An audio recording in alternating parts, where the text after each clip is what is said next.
I was hunting for a classic square G-Shock, planning to get into the 5600, but then I stumbled across the GBD-200, a square that looked modern but still carried that rugged G-Shock DNA.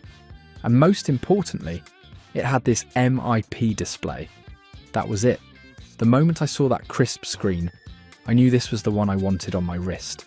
So I pulled the trigger, and since then this watch has been part of my life almost daily. Now, after 4 years of living with it, I want to share what this watch has been like and how it feels like owning and wearing it over time. Let's start where my obsession started.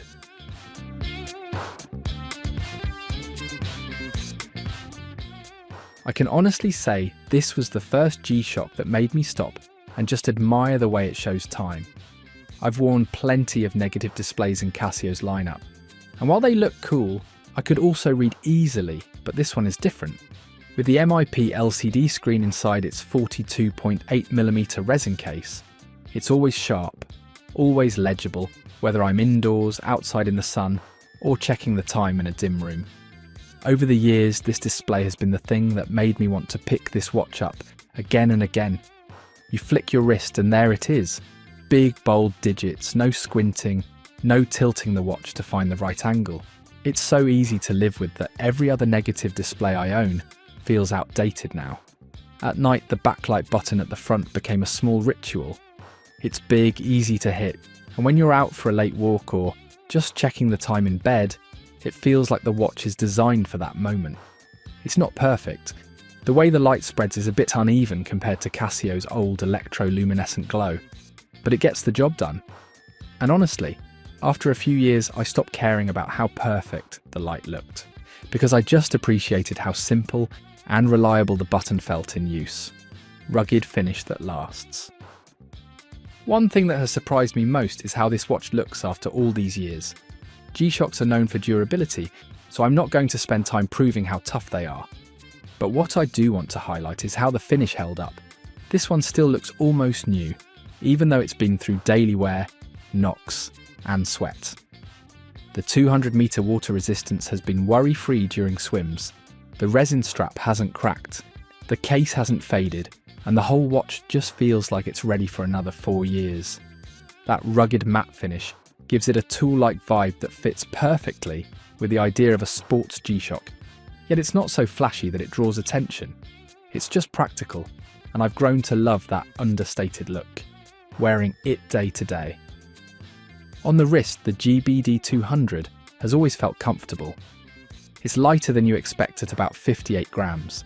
The strap is softer than the older resin straps, and those closely spaced holes mean you always find a good fit. I wore it during workouts, during travel, at the office, and even when swimming, and not once did it feel out of place. It also wears flatter than some chunkier G-Shocks, with a case thickness of just 15mm, so sliding it under a sleeve or jacket is no problem. That makes it a watch you can forget about when you need to, but still enjoy when you look at it. Now let's talk about the smart side of the GBD-200. When I first got it, I was curious about what Casio was trying to do here. It's not a smartwatch in the same sense as an Apple Watch or Garmin, but it has just enough features to make life easier if you want them. I used the Bluetooth connection to set the time, alarms, and adjust settings. That part was smooth. It's quicker through the app than fiddling with button sequences, so I'd use it whenever I needed to tweak things. The step counter, activity tracker, and calorie estimate, I'll be honest. I played with them a bit in the beginning, but over the years they became more of a novelty. I don't really need my G-Shock to tell me how many steps I've walked, but whenever I needed it was there. The stopwatch, countdown timer, and dual time features though, those I actually used. Timing a workout or just needing a second time zone while travelling, those became the features I leaned on, and the watch always kept the time visible even when the stopwatch was running, which is such a small thing but makes a big difference in use. If there's one part of the experience that left me wanting more, it's the notifications. On paper it sounds great, you get call and message alerts on a G-Shock, but in practice it's pretty bare bones. But when a call comes in, the watch gives you one short vibration or beep, and that's it. No repeat buzz, no continuous alert while the phone keeps ringing. If you're in a noisy place or moving around, you'll miss it completely. So I often missed notifications, which I found myself relying less on that feature. What would have made this experience better is a bit of customization, like being able to set how long the vibration or sound lasts. Casio kept it too simple here, and that's probably my biggest con after 4 years. Now for battery, Casio claims a 2-year battery life, and that turned out to be spot on. Mine actually lasted a little over 2 years before I had to replace it, which is pretty good considering I kept Bluetooth on a lot. Swapping the CR2032 coin cell battery was straightforward, and the watch has been running flawlessly since. That's the beauty of this watch compared to a full smartwatch. You don't have to charge it every day or every week. Even if you use the smart features occasionally, you're still looking at years of use before opening the case back. And that peace of mind is exactly why I keep coming back to G-Shocks. After 4 years with the GBD-200, I can honestly say it's been one of the most satisfying G-Shocks I've owned.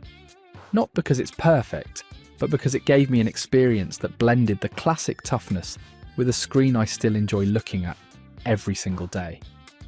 The rugged case has aged well, the strap is comfortable, and the display is in a league of its own for clarity. I didn't care much for the fitness tracking, and I definitely wish the notifications were handled better. But the core of the watch, the reason I bought it, still holds strong. When I look back at my decision between the 5600 and this GBD-200, I don't regret going this way at all.